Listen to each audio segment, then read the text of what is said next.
All right, guys, it's Wednesday.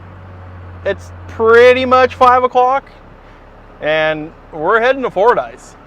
So we're going up this weekend to do a little work on the trail. As you can tell, we got a whole load of fence in the back. We're going to be putting down on the ground, stacking a bunch of rock on top of to fill some mud holes below Winch Hill 1. You guys are interested, feel free to cruise up Saturday and give us a hand stacking rock. So I'm about ready to get the hell out of here, but there's a pretty cool truck down here at the end of the parking lot I want to show you. Let's go pull down there right quick.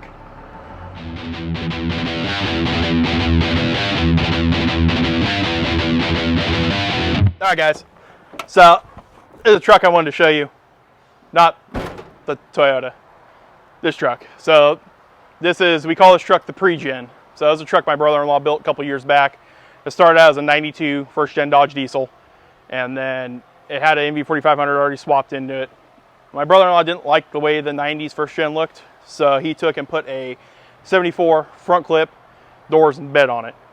So two-tone, blue and silver. He painted the truck in his garage at the house. It turned out really good. So it's Dodge Dana 61 in the front.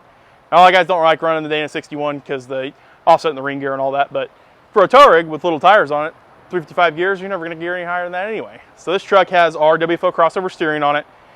Not a whole lot done to it. It's got a turbo and some injectors, but it's one thing I wanted to show you. So like I said earlier, we're going up the trail this weekend. We're going to be doing some work. You guys get bored, feel free to come up Saturday, help us stack some rock. I'm getting the hell out of here. You guys have a good weekend.